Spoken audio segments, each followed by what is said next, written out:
Todd, welcome to the show, and thanks for the guests that are here to experience some, just baseball gold today. And a mutual friend of ours put us in touch, and Steve Johnson, who's probably one of my favorite people on the planet, just because I love his thought process, and I love that he's not afraid to tell the truth or what he believes is the truth.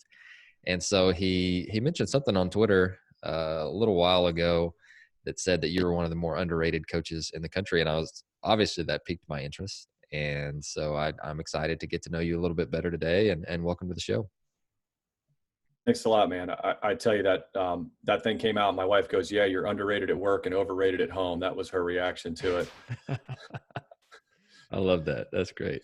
But for our listeners who again want to get to know you a little bit better, sorry, that's pretty good. That's something that That's my pretty wife would good, say man. too. Yeah, I like that. Coaches' wives are the best. But to get to know you a little bit better, can you give us a little snapshot of how you got into the game of, well, not really necessarily how you got into the game of baseball, but how you decided to get into coaching? Sure. So, I was a terrible player, man. Growing up, I didn't start on my high school team. Tried to go to a junior college, got cut from my first junior college. Had to transfer to another junior college in Phoenix. Kind of started getting it worked out there. And kind of every stop I went, every once in a while, man, I feel like every stop I was at, one coach always told me, man, you might be able to make a pretty good coach. And I never knew what that meant, as a player. I assume all of us are in coaching at some level. And, Mm-hmm. I never knew what that meant. But now on the other side, I kind of, understand, some of our guys, I think, maybe would make better than others. Certainly some guys wouldn't do any. Played a couple years at a small Division I school in North Carolina, played a third of a season of independent ball before I got dumped. And then, I think I went through, when everybody gets released, you go through the I hate baseball phase. Mine was pretty quick, man. Mine lasted about 3 or 4 days, and then I was ready to get back in it. Got into coaching at my high school for a summer team, for their summer team that was just at the high school where I went in Phoenix, and called the guy who was my head coach at Asheville, at UNC Asheville. And I said, "Hey, man, I know you got an open spot. I know you got a volunteer spot open." And he goes, yeah, we do. And I go, "Okay, man, well, I want it." And he basically told me no over the phone. He goes, "No, I don't think so." And I'm like, this is a guy that was the assistant when I was the player, and he basically was just like, "Nah, I don't think it's a good fit." I'm like, "What?" Like, I already had a good relationship with this dude. So I called him back a few days later. And I'm like, "I don't think you understand, man. Like, I don't expect you to pay me. I'm good with the volunteer thing." This was the fall of '01, I guess. And he says no again. And I hung up the phone, and, I was living at my parents' place, and my mom goes, "What do you say?" I go, "Say you got the job. So this is great, man." She goes, "Really?" I go, "Yep, he gave me the job." So I jumped in my car and I drove from Phoenix to Asheville, North Carolina. It took me, did it in 2 days, basically 2 16-hour days. Oh. Got there on Monday, and I walked in his office, and I go, "You told me no over the phone, man, but you're going to have to tell me no to my face." That's And he awesome. goes, what are you doing here?" And I go, "I told you, man, I want to coach." And he goes, "Well, I can't say no." I go, "Great. What time we start?" And he goes, "We actually start at 3. And I turned around and got the hell out of there before he could change his mind. So that was Awesome. basically how I got started into it. Showed up at practice that day, and, just started coaching that year, which was the 01-02 academic year. I love that. That's awesome. Where'd you go to school in Phoenix? I went to Chaparral High School. Oh, okay. So, which Cool. obviously has a good amount of pro guys in it. Paul Canerco is the one that really jumps out for everybody as an alumni of Chaparral. Then I went to South Mountain Community College. Well, I went to Scottsdale and got cut, and then I went to South Mountain, and they actually let me stay around. So I played at South Mountain for 2 years. Kidding. Me too. I played for Todd Easton. I don't know if you knew Todd at all. Maybe he was the assistant there. He finished, I think, a year or two before I got there, and then in the gap between when he finished and when he came back, I was in there. He was the assistant. I played for George Lopez. Todd was the assistant there maybe a couple of years after I was gone. But I actually learned that about you this morning looking you up. So I thought that was kind of crazy. Yeah. Nice. Yeah. All good people either are from Oklahoma or go to South Mountain. So that's that's good. Coug Nation is real though, for real. That's right. That's right.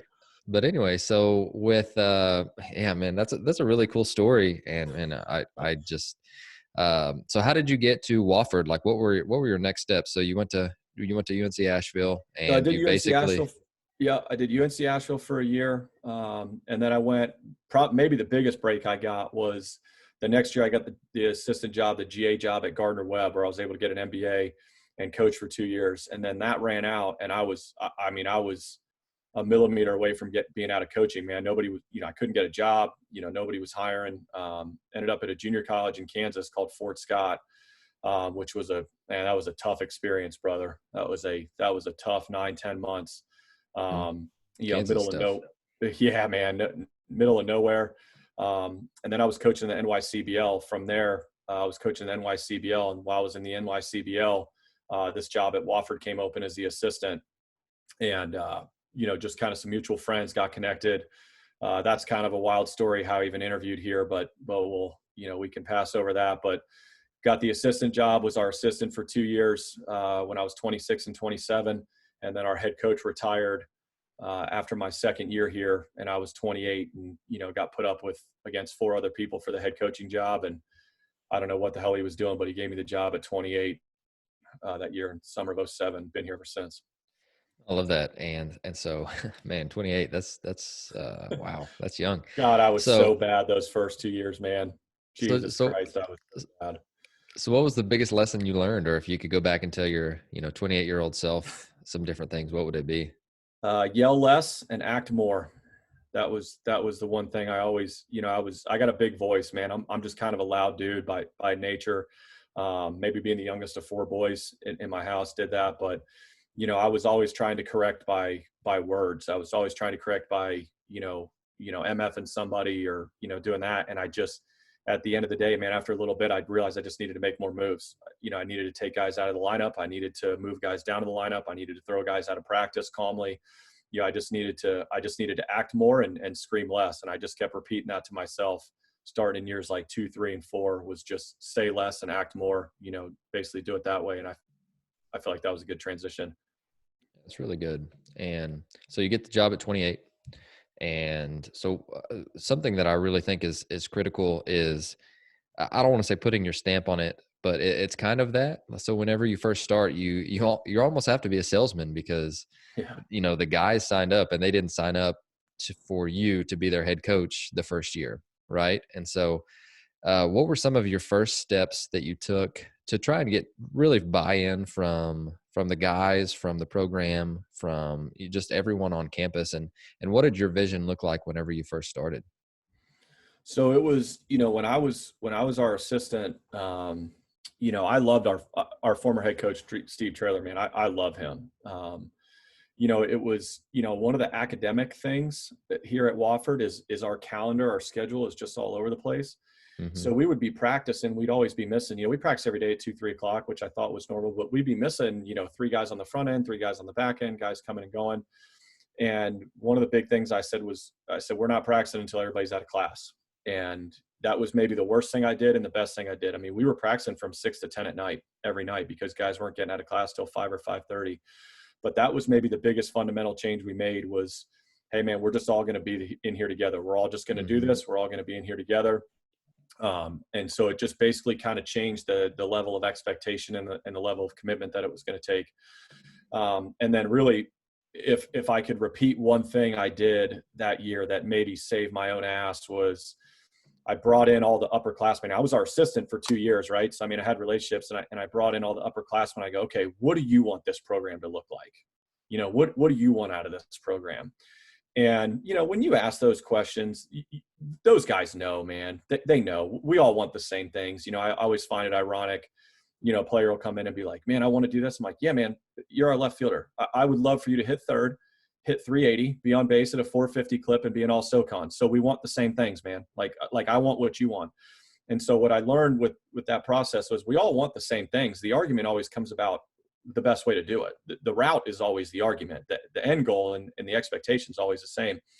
So when I had that conversation, and anytime I butted heads with a player, which was multiple times a day, I just could revert back to that meeting. You said this, man. You said you wanted to be a SoCon championship team. You said you needed the level of expectation higher. You said that we needed to work harder. This is my interpretation of us doing those things.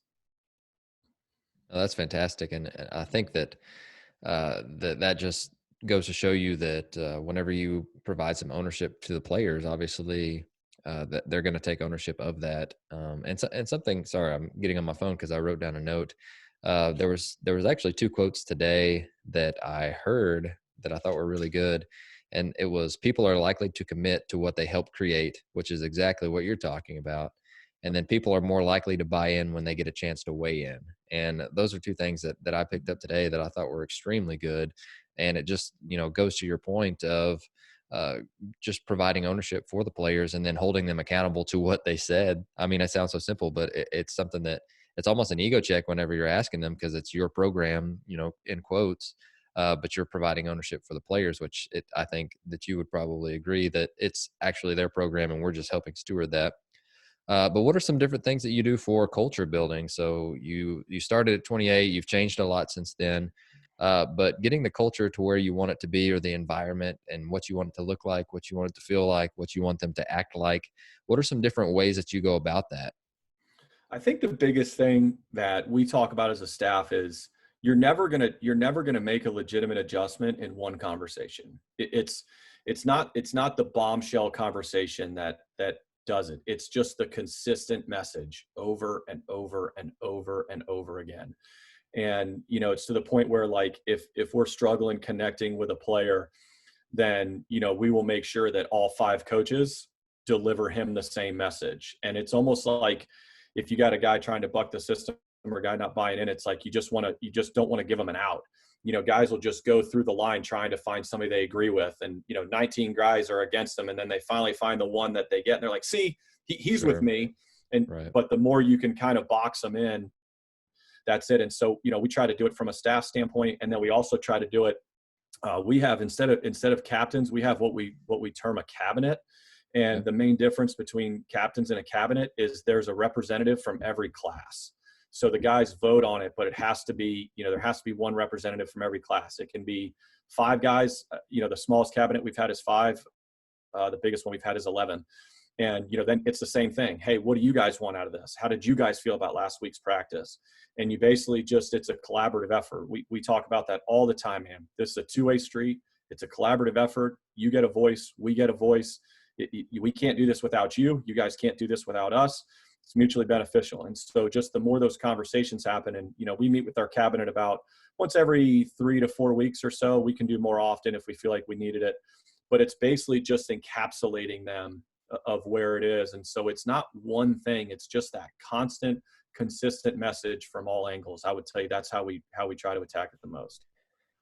So you're just pounding the rock, pounding the stone, Pounding I the guess, every rock, single man. day. Pounding the rock. That's good. And it's the same thing over and over again. And the one thing that I tell our players, you kind of get, every once in a while I'd be like, yeah, coach, I've heard you say that before. And I go, oh, you want to play for the guy that changes his mind every week? You want to play for the guy that has a new drill every week? You want to play for the guy that has a new offensive philosophy every week? Yeah, have at it, bro. Go play for that guy.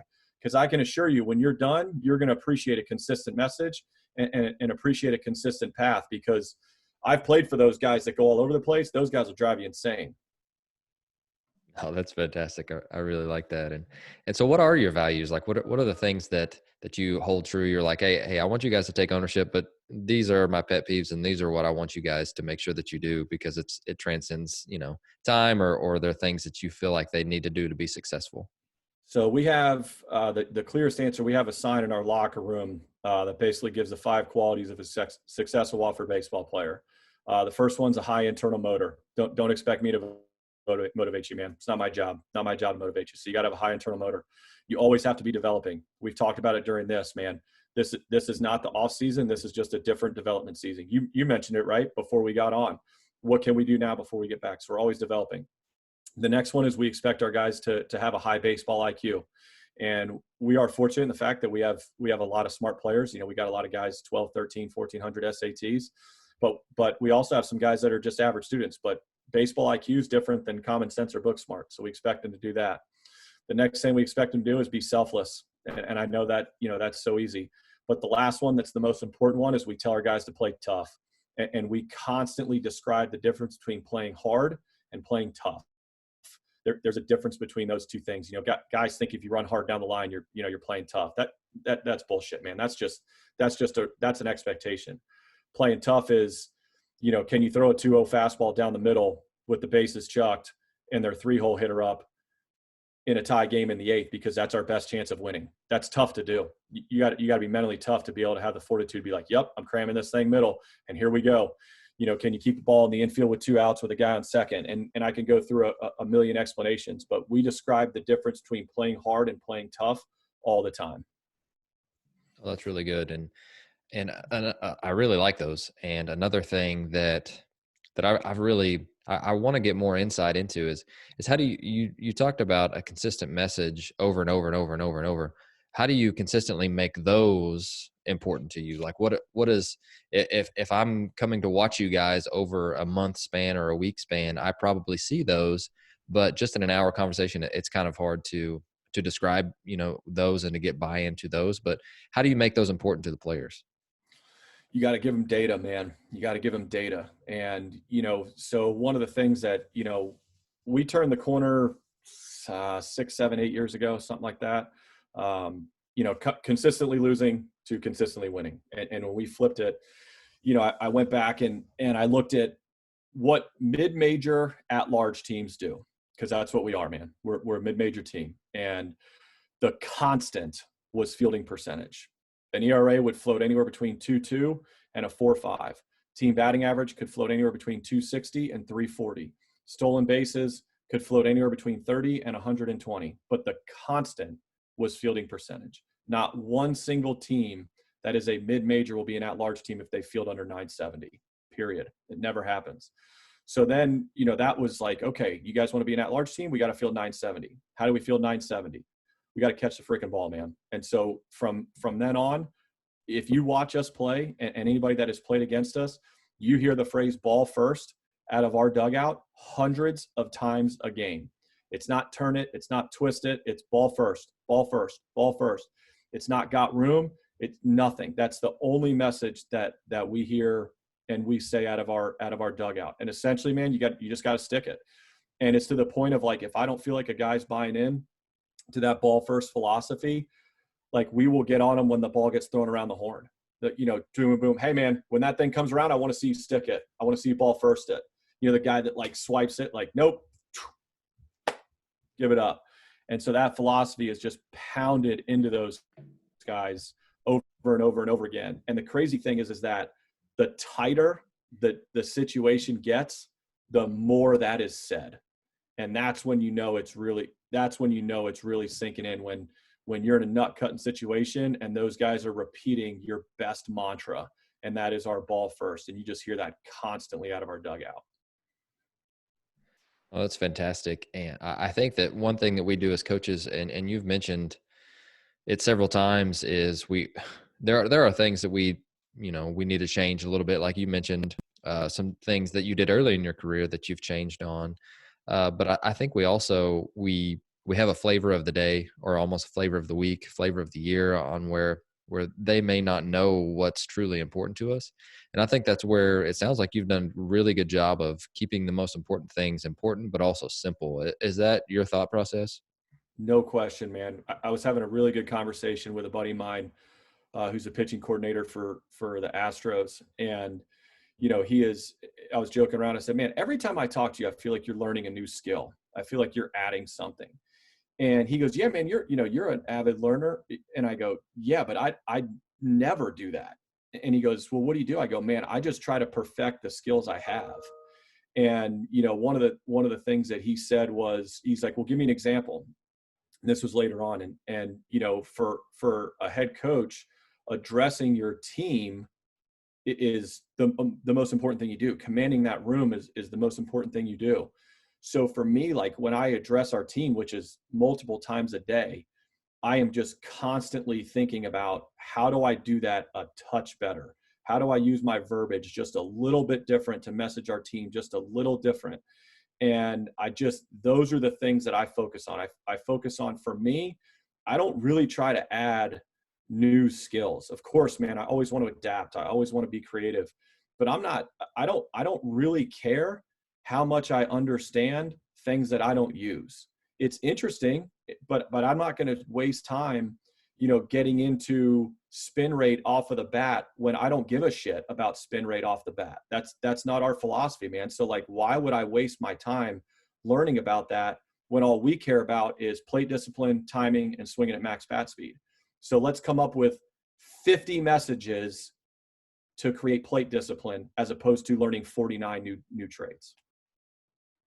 I think, man, simplicity is key, and I love that you are so firm in the things that you want to do, and obviously you've had success with those, and I think that's fantastic, and I think it frees you up to do a few things really really well, and that's something that I've fallen into the trap, and getting to interview guys that are really good on a consistent basis. I am constantly going down rabbit holes in the same way that I think a lot of us are.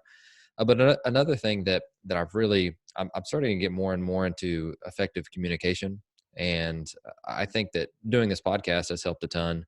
But also, how do we read body language? How do we dig more into emotional intelligence, and how do we better communicate with our players, because they're all different, and that's been a whole new animal over the last 6 months for me. But what's your advice on how we can better communicate with our players? And I know that there's so many different aspects of that, but over the course of your career, how have you felt that you, in those situations you talked about doing better, how have you felt like what are some different things that you could do to be a better communicator as a coach? So, the one thing that I really try to do is anytime I feel like I have not done as well as I could have in messaging our players or delivering anything to our players, is I will go seek out and give more opinion and more value to a group of players. I always want to be hearing from those guys, because to me, when you're not connecting, it's because, to me, they're always trying to tell you something. They're always trying to tell you something, whether they agree with you or disagree with you. And they're always trying to get you to watch them. It's no different than, our 4-year-old girl downstairs every day. Watch me, mommy, watch me, daddy. That, players are doing the same thing. They're just not verbalizing it.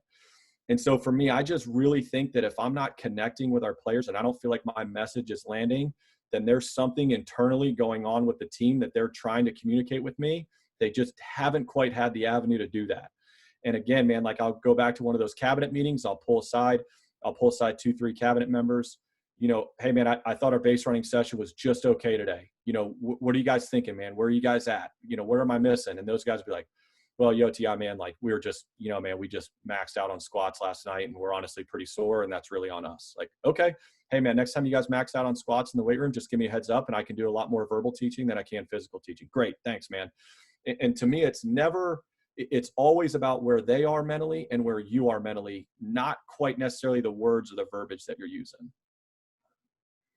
Oh, that's fantastic. And one of your core covenants, or I guess you called them your values, your standards, whatever you'd like. But you talked about you want them to develop. You always have to. You expect them to have a high baseball IQ, and that they need to have a high internal motor. And I think all of that comes back to putting ownership on them. I think those are really really good. But how do you make that important to them? Like how do you help them to understand that you want the best for them, they want the best for them, and now I'm going to try and give you the tools to go and do that, and then I'm going to hold you accountable for that? Like, what does that look like? Because I think we all talk about we want our players to own their career, but whenever you ask them how do you do that, I think sometimes it depends on the player, but also sometimes I don't know if we have a plan for that. So, what's your plan for that? That is a huge challenge. It's a huge challenge. And, one of the things that we talk about constantly is you have to prep for the role you have, not for the role you want, because you cannot develop in this game until you're successful at the role you have. So I'll kind of switch to the pitching side of the ball because it's a little bit easier to explain. But, a guy who's coming out of the bullpen for us, and I will not speak for another level, but guys for us that are successful out of the bullpen, they throw 2 pitches for strikes in a short stint, man. They throw 2 pitches Sure. for strikes. Right. And so when those guys are flat grounding, those guys that are bullpen guys, when we go down, those guys simply focus on fastball and their best off speed pitch middle. That's it. And so now you take the development and you shrink it, because to me, when you have to do you have to do A before you do B, B before you do C. And if you're trying to swallow the whole alphabet at the same time, you're just going to spin in circles. And so a story that I like to tell that I've told on one of these a week or so ago, we had this kid from Connecticut, talented kid, came in as a freshman, 88 to 91, good little slider. Repeatable, looked like he was going to add some velocity, certainly was projectable. But that year in the 2017 season, that year was his freshman year. And we go down the line, we go, Reeser, man, we think you got a chance to throw the pen for us, and we need you to be able to throw a fastball and a slider for a strike. So when you throw your flat ground, you need to throw fastball and sliders middle, period.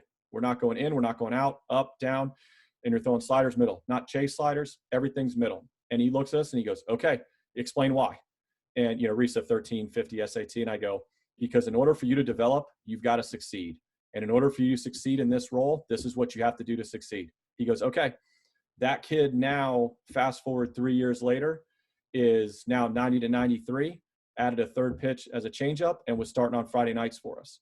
And I truly believe that if he would have tried to take on the Friday night prep that first fall, he would have never hit that step B. He would have never gained that confidence. He would have never been in the right mindset. And he'd eventually just spun for 2-3 years as opposed to progressing. So for us, it's prep for the role you have, not for the role that you want long-term.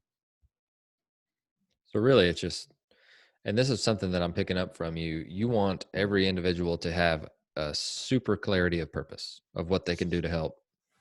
Could not be more clear, man. Could not be more clear. And the thing that, that you mentioned earlier was, they have to create it.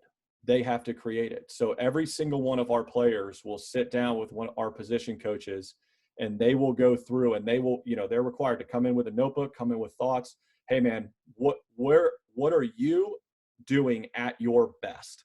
Who are you at your best? And they come in and they say, I'm a high on base percentage guy. Okay, well, if you're a high on base percentage guy, man, you're going to have to be really, really good with your pitch selection and BP. So when I'm on you about, if we're working middle away and you go middle in, I'm going to be on you for it because you said you got to be a high on base guy. So now we're doing this. Same thing with the pitchers, man. And so these guys are basically writing their own stories, and then we are helping them do it. And of course, and the beautiful thing about it is, and maybe some, when we first started doing it, I'm like, oh shit, man, like, this guy and me have never quite, we're like 80% there. I'm really scared of what he's going to say, because when I'm to say this, I'm giving him maybe more ownership than I want to give him as a coach. And honestly, if you're not giving them ownership and you're not in line with what they're thinking, that's your fault as a coach. That's not their fault as a player. You're not understanding them as a player. So you've missed something. So for me, my fear turned into insecurity.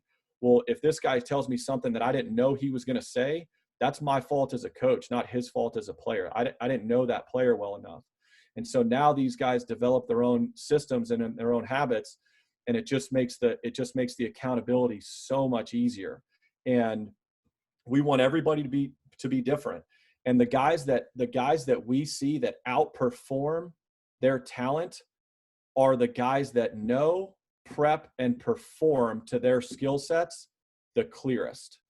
It's not the guy that hits the most doubles. It's the guy that runs well, that never hits the ball in the air.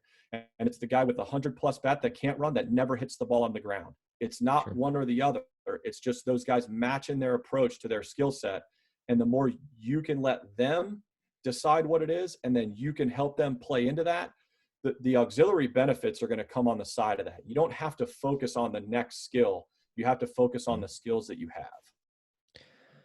Do you ever get any pushback from that? No, man. Our guys love it. Good. Our guys love it. Our guys love being able to write their own story. They love it in the fact that they feel like we are now their assistant. They feel like we are now working for them as opposed to them trying to perform for us. And it's one of those things where it's just, I mean, think about it, man. We were all players at one point. If you had your head coach say, hey, come to my office and tell me what kind of player you want to be. Awesome. That sounds great, man. I'm going to do everything I can to help you become that player. I'd walk out of there pounding my chest, man. I mean, when I was playing, it's, yo, Todd, you got to do this and you got to do this. And in order to play here, you got to do this and you got to do that. Yeah, man, there's definitely some things that we have some absolutes in our program that guys have to do or they don't play. But those are mindset things. Those are effort things. Those are toughness things. Those aren't skill development things. Well, that's fantastic. Well, let's go ahead and talk Let's talk about some offense stuff. I know you guys are known for stealing bases, but at the end of the day, and this is a baseball absolute, so you guys write down your notes. If we score more runs than the other team, we win, right? So if we can do that consistently, I think we're going to be okay. But talk to us from a head coach's standpoint. Obviously, wins, runs, developing players. We've hit on all of that stuff. But again, at the end of the day, it's about scoring more runs than the other team. So how are you guys going about that and using base running as a tool to be able to do that? Because off the mic, you talked about, hey, if it doesn't help us win, then it doesn't matter. So I'd love for you to reiterate that to our guests. So, basically the conversation that we were having, and I see Josh on here. Josh and I worked together for a couple of years. Basically when he got here, the bottom line is, if you're not doing something to help win, then it doesn't matter. Okay. Stats don't matter. There's only one stat that matters. And what you're teaching is either helping you win or it's taken away from you winning. And so for me, man, I don't care how many bases we steal. I care how many runs we score, and I care how many runs that we prevent to win. So to me, I'm not, guys will look at us and be like, oh my God, man, you're always in the top of stealing bases in the country, but that doesn't matter to me, man. It's about winning. And so for me, it's not the base running to me. And I think one thing that we try to implement in the first practice of the year is, it's not how many bases can we steal. It's what kind of disparity can we create base running defensively and offensively. We're trying to out hit the other team. We're trying to out pitch the other team. We're trying to out defend, and we're trying to out base run. So for us, one thing that I think we work on just as much, if not more than stealing bases, is preventing it. So like, I know our stats, this year, I know we stole 47 bases this year. We gave up 7. Okay. So the disparity of those two is what we're trying to create. So from there, it's basically explaining to both sides of the ball, not just the offense side, to both sides of the ball. This is why guys run. These are the situations the guys like to run in. This is when they're going to be successful. This is when they're going to fail. This is how we prevent it. This is how we exploit it. And it's basically just a constant message. And to us, it's, there is just as much punishment for not taking 90 feet that was there as there is for getting thrown out. I'm not cool with you getting thrown out. It's not okay, man. Like, you just running into an elephant out, that's not okay. It's not, you don't get the pat on the ass because you tried hard, man. Like, this isn't the try hard league. So you got to figure out a way to do it. Okay. And so for us, it's either, if you make it out on the bases, that's just as bad as if you left 90 feet out there on both sides of the ball. And so for us, it's just trying to create that disparity between the two. And then really the auxiliary effect that it has, it's auxiliary for the players, but for us, it's our primary goal is, you're trying to take the pressure off. You're trying to make it easy on your offense. One thing that we talk about all the time, a constant message on the offense, is do your 1/9. Do your 1/9. This isn't the big leagues. We're all not trying to set up the middle of the lineup. Everybody's got a part to do, and we got to do our 1/9. Well, if all you're asking a guy to do is to get on base, or all you're asking a guy to do is driving a guy from third with less than 2 outs, those are much easier tasks than, hey, man, there's a guy on first with 1 out, and until you hit a double, he's not going to score. And even if you hit a double, we're probably going to have to get another base hit behind that. And so the base running takes pressure off of it, and you end up allowing guys to do their 1/9. And so the base running is really just basically a pressure relaxer for your offense. And it's obviously, worked for us. But the thing about it is, if we were sitting here at 3-14, it doesn't matter how many bases we steal, man. I love that. Now, tell me more about the 1/9. So, everybody understands the fraction, right? Like, everybody understands the fraction. The do your 1/9 is, it's basically just a team philosophy. And, we talk about, and one thing I believe in as much as anything, maybe more than anything, is you cannot succeed at the amateur level without the support of your teammates. You can't. It's physically impossible. I have seen professionals do it. We've all seen professionals that their teammates hate them and they still can succeed. You can't do that at this level. You have to have the support of your teammates. Well, how do you get that? Okay.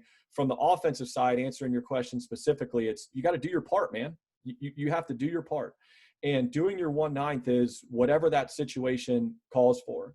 And one of the messages that we beat into our players is, it's not what your ego needs, it's what our situation needs is what we're asking you to do. When guys are struggling, they want to feed their ego, man. They want a result. They want to hit. They want to basically feed their own ego.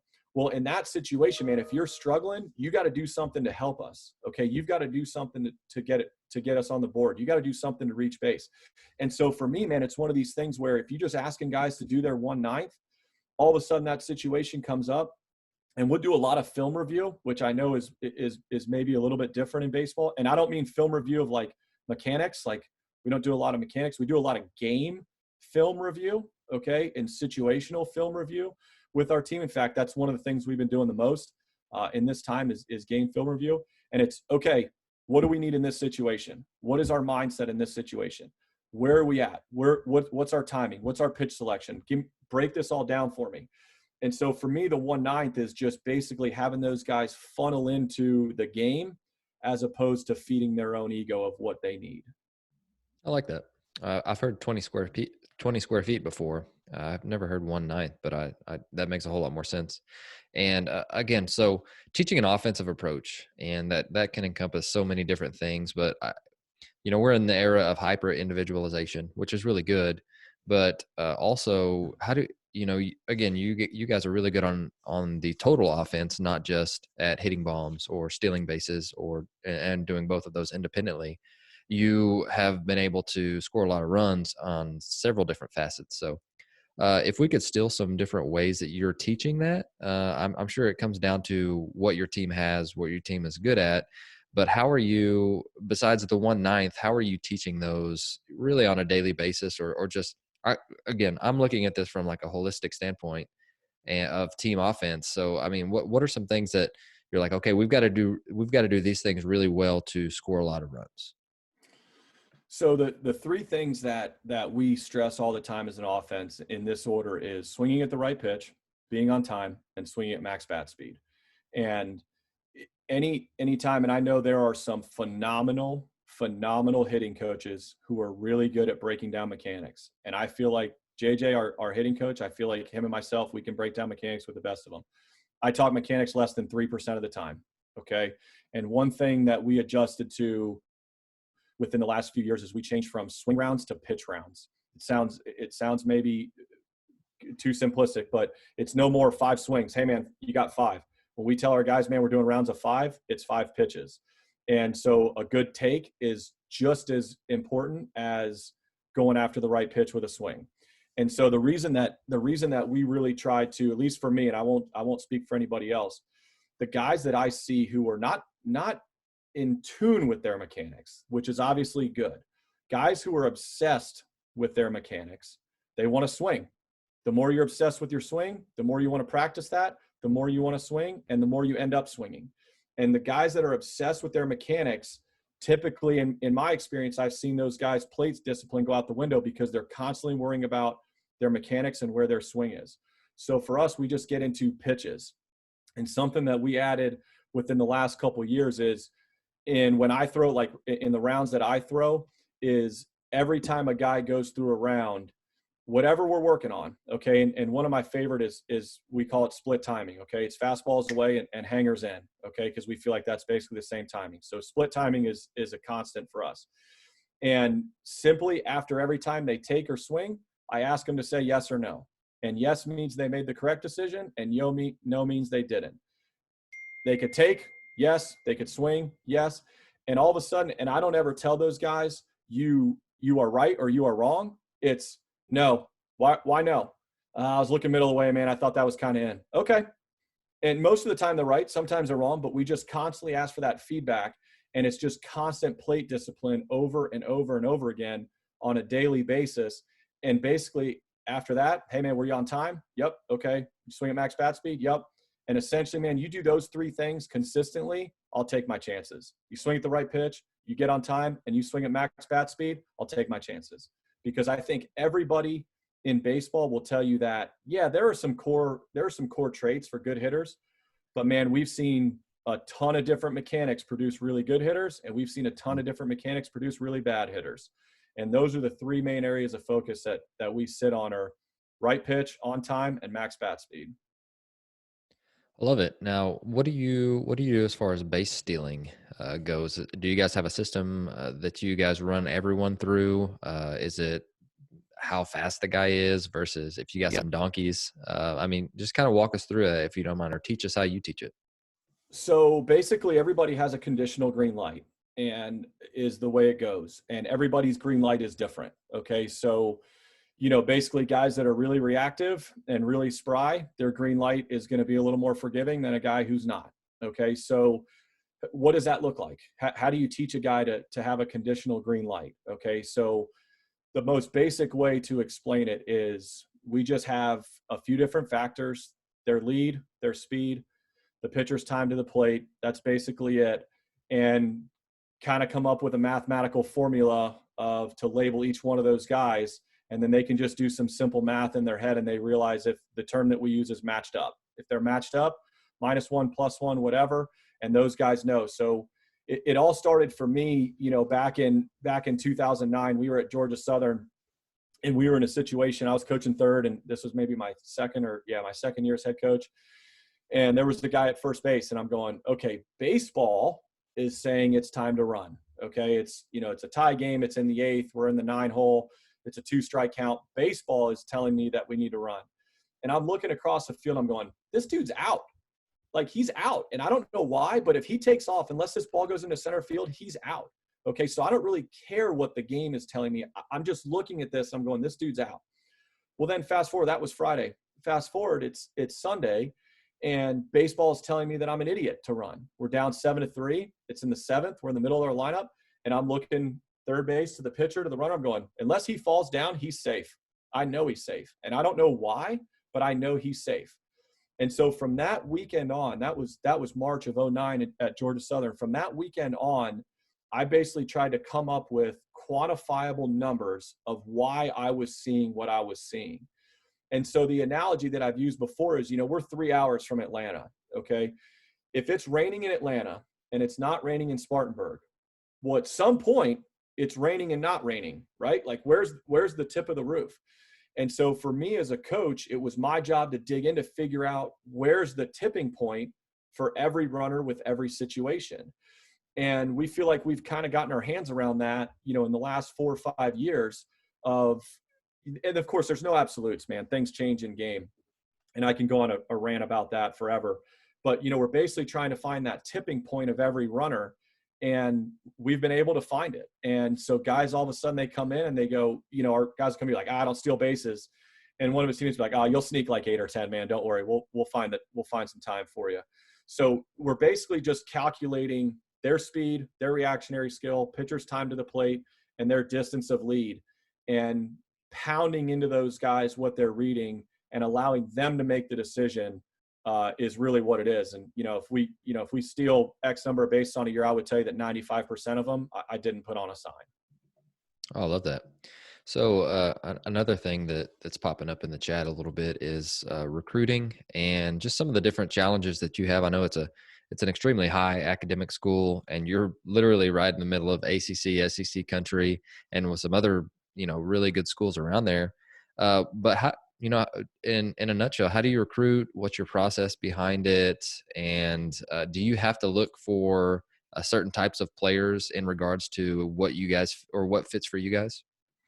I think that's really the one thing that has helped propel us is the willingness to say no to a player because he doesn't fit. And that's been really our biggest thing is there's a lot of good players out there, man, that our assistants will go watch, and you're like, that guy's a really good player, but he just does not fit us. And the fit for us is athleticism and character. Those are the two things, man. A guy has to be athletic. And the position that is really hard for us to recruit is catchers, because there's just so few good athletic catchers that can stay behind the plate and can run and can play another position. But we will just, the number of catchers that we pass on is ridiculous. And it's almost laughable of the guys that we pass on and then the programs that they end up at. You know what I mean? You're like, oh, we passed on this guy and now he's starting at Coastal. You're like, oh, okay, well, whatever. Coastal's obviously won a national championship and we haven't. And so that's really the ability, is just sticking within that framework. And then really in the last few years on the pitching side of the ball, that I really feel like has helped us is we have just said F projectability. Like we've just, screw it, man. They can either pitch for you or they can't. And, you know, this isn't professional baseball. We're not trying to project what a guy can do 4 or 5 years down the line. This guy can either help us right now or he can't. And so we go back to, you know, size has gone out the window. A lot of stuff has gone out the window. Our velocity, you know, expectations have gone down, and the expectations of what strike percentage they throw has gone way up. And so, you know, the story I like to tell is we have a kid who's a sophomore for us right now. I guess he was an 18 grad, and we went and watched him pitch, and he was on a good travel team playing at Lake Point, you know, where everybody goes. And he's 5'7", 5'8", 175 pounds, and was 85 to 86, little slider and a little changeup, and we were drooling over him. And guys would walk in, watch him, turn around and walk out. And from our perspective, and me and Seth, and we're like, this is our number one guy, because all he did was throw strikes, man. He was throwing 75, 78% strikes, throwing his off speed for 70% strikes, throwing 2 strikes through the roof. And we're like, this is our guy. And we'll fast forward next year as a freshman. You know, we were the 2 seed last year, and Samford was the 1 seed. And that kid beat Samford straight up in the conference tournament to basically put us in the conference championship game as a freshman. And those values, just able to stick with those, because it's so easy to go, oh man, that kid's 6'3", and he's long and it's loose, and if you clean this up, you screw that, man. He can either help you or he can't. And so the projectability for pitchers has just it's gone, man. They can either do it or they can't. Cool. No, and I love that. Again, you're finding ways to win within the constraints that you have, and so I think that there's a lot of wisdom in that, and I'm sure you found that out over time. But as far as the guests go, guys, I know there was a bunch that came in later. If you guys have any questions, we're getting to the end, but we'd love to hear your thoughts on some different things that you guys want to hear. But I've got a couple quick hitters for you, and this may be my favorite question because it's practical. And so, say you had practice tomorrow, which, man, I wish we all did. You showed up and you're like, "Hey guys, we're doing this today." They love it. Like, you know that this drill or this drill series or this thing that you go over that they get really excited about. What would that thing be? So we have it's ironic because I think the thing that they thrive in the most is this thing that they see it on the practice schedule and they go, oh shit, which is our offensive competition drill. And essentially what it is, and you can make it as intense as you want, but so I'll try to explain this as well as I can. Okay. You got Sure. 4 teams of 4. Okay. You got 4 teams of 4. 2 teams are on defense, obviously covering the 8 positions. You got 1 group running bases and 1 group on offense. Okay. The group running bases, everybody starts at first base. Okay. The guys at the plate, they get 5 swings, 1 round through, and they see how many times they can score that guy from first base within that 5 swing round. Okay. So to give an example, guys on first base, guy hits a single to left center, the hitter stays put, that runner goes first to third, that runner's now on third, and he's trying to drive him in. Okay. So you don't add any base runners. It's only 1 base runner at a time. Okay.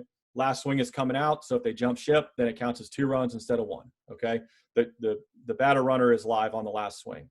They do 1 round with guys from first. Then all the runners move to second, and you do the exact same thing. 5 swings trying to drive the guy in from second. Basically do that 1 runner at a time. Runners all go to third. Same thing, trying to drive the runner in from third. There's always less than 2 outs. Okay. And we always play the infield in with guys on third. And then basically that's 1 set. Okay. And then everybody rotates around. The score between the hitters and the base runners are the same. So let's say those guys drive in 22 runs in that round. The runners and the batters get 22. Well, the way it rotates, there's defense 1 and defense 2. They're not paired up together. So when the base runners come back around to hit, there's a different group of base runners that wasn't the hitters, if that makes sense. And I may be losing some people. So you're basically paired up, and it's an individual competition. It takes about 2 hours. It has been termed the MF game in our program because invariably, you see Josh is dying laughing because he didn't think I was actually going to say that. But invariably somebody starts dying and they start getting MF'd, and it turns back into a mental toughness drill. It turns into a execution drill, and we try to put the clamps on them, man. It is, how fast can you go? How much pressure can you put on them? Can you get a freshman to break? Can you get a senior to pick somebody up? And it's just it's just every single emotion you can draw out of these guys. And it's the best thing we do. And it's so funny because like they see it on the practice schedule, and you post a practice schedule at 11 a.m. and by 11:15, it's all through campus. Oh, we got the MF game today, whatever, blah, blah. But then they get out there and they start practicing, and then they start talking shit. Hey man, I got him on this team. And now all of a sudden they go from hating it to loving it. And it just creates a ton of testosterone in your program, which is a really positive thing. I love that. And it sounds like most of your practices are similar to that. So if we came to one of your practice, what do you think a couple of things that we would notice would be? I think you would notice a lot of individual instruction. I think, one of the things that guys notice is the only time we team practice is when we inter squad. Okay. So in the fall, we do not have team practice at 3:00. Everything is groups. Okay. And everything is waterfalled. Everything has gone down. So like one of the rules we abide by is no more than 4 guys in a cage without an additional coach. Okay. So if we bring our infielders out, say we got 7, 8 infielders, they go out, it's JJ, who's our hitting and infield coach, myself, and then our director of ops helping with the infielders. And we're just doing the infielders for 45 minutes. And then say the infielders go to the cage, the outfielders come out, we'll have 2 guys in the cage, and I'll be doing the outfielders one-on-one. I think the first thing guys would pick up is the individual development and the small group. You would expect that, we're out there. I mean, we typically walk on the field. Our first coach walks on the field at 2, and our last coach walks off the field about 8. And guys aren't out there for more than 2 hours and 15 minutes. And I think that's the first thing you look up and be like, when does practice start? I don't feel like it started, and I don't feel like it stopped. Mm-hmm. And that's really, I think, the first thing that you would take away is just the small group work that we do. Oh, fantastic. And again, you mentioned earlier in the show, you don't necessarily want to add a bunch to your plate. As far as resources go, you want to get really good at some of the different things that you're already good at, and you want to enhance those, which I think that's something that's the trap that I fall into. A guy, if you chase 2 or 3 rabbits, you don't catch any, right? But if you had to throw out some resources for these guys who are wanting to get better in the space that they're in, or just some that have helped you along your journey, what would those be? The thing that one of the things that I started doing 3 years ago that I feel like was maybe the best thing I did was after every series or midweek game, I go back in and I write notes because to me, I say it to our players all the time, you don't listen to anybody more than you listen to yourself. And that goes for all walks of life, man. And your players don't listen to you more than they listen to themselves. And so for me, like, I don't listen to anybody more than I listen to myself.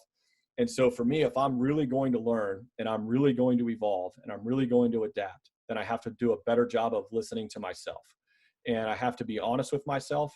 And the times that you're the most honest are when your emotions are the most raw.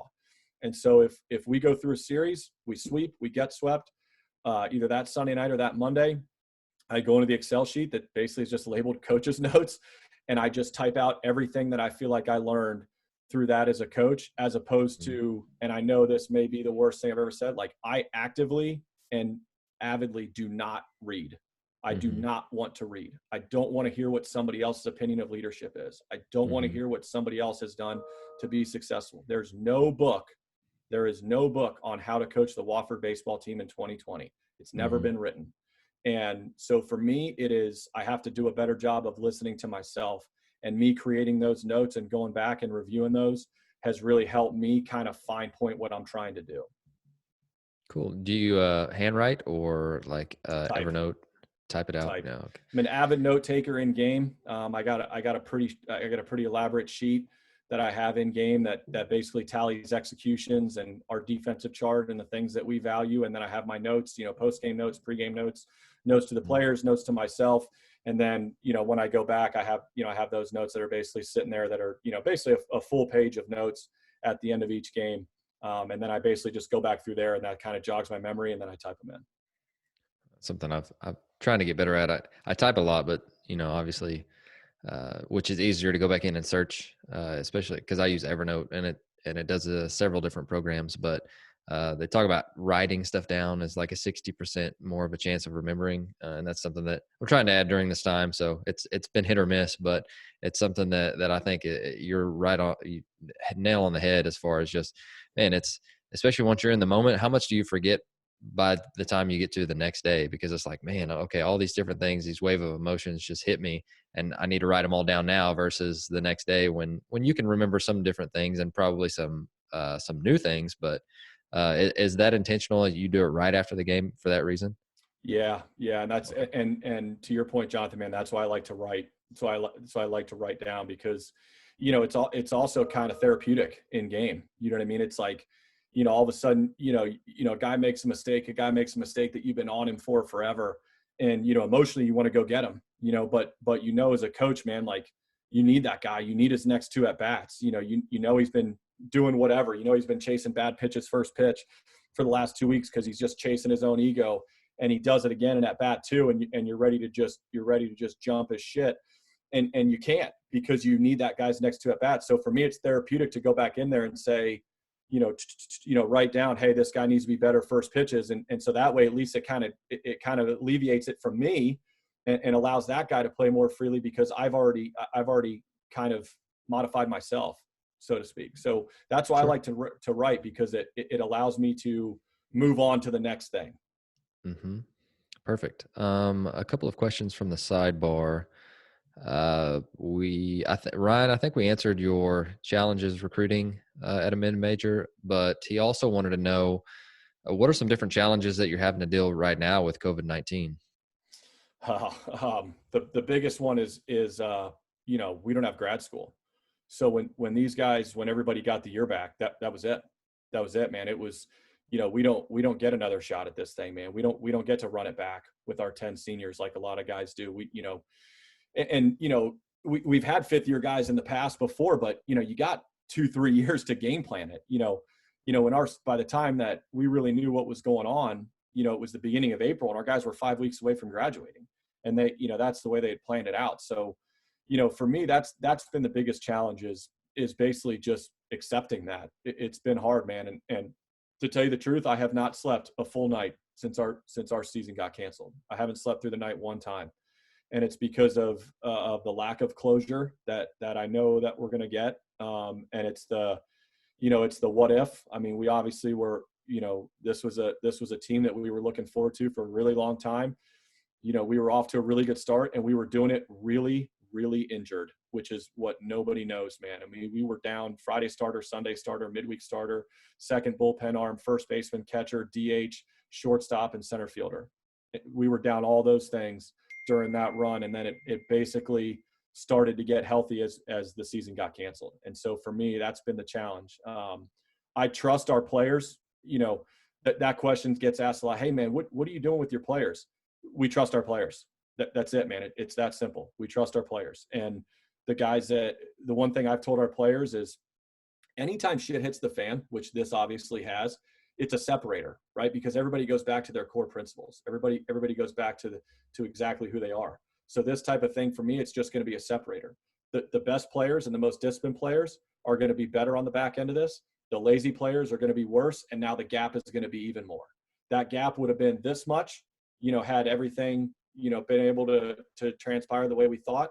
But now the Right. gap between the guys that you can trust and the guys you can't are going to get bigger, because you basically put them on their own. And so for me, I believe in our program. I believe in our program to the nth degree. And I've told our players over and over and over again, we are going to be better on the back end of this because we do it the right way. And Mm-hmm. because we have individual accountability, our guys work, our guys are bought in. And I have no doubt that no matter players come and go, coaches come and go, it all happens. But I know we're going to be better on the back end of this because I know our infrastructure is really strong. I love it, and just add that to another tally of the consistent messaging that you're giving them, which fantastic. Let me see. Zach asked, do you guys film practice?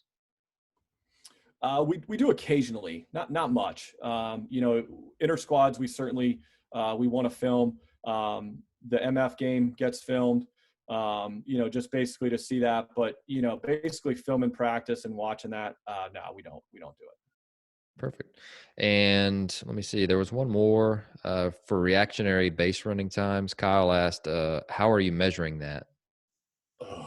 Um, that is the hardest thing to do. So, I'll tell you what we do not do. Okay. What we do not do is we do not time our guys from first to second. You see a lot of these guys that, hey man, get out to a X number foot lead, 11-foot lead, 12-foot lead, whatever you want to do.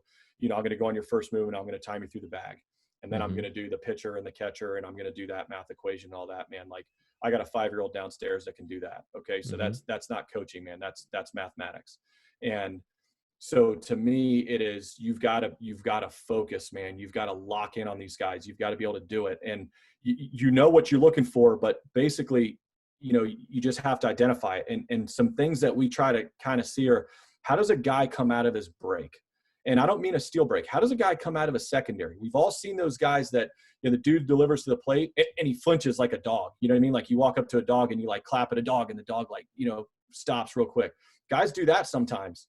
Guy delivers to the plate and you see that guy freeze and then he comes out. And then you see some guys that are just really smooth and are just really reactionary. They're just really comfortable and they can anticipate really well. Well, if you focus on those movements, if you focus on those individual movements enough, you're going to start to see a difference. And then the more you focus on it's instant. And when we first started teaching our system, the way that we started teaching it, it kind of took us a little while to identify, okay, this guy's an elite runner, this guy's a good runner. We put numerical values on him. Okay.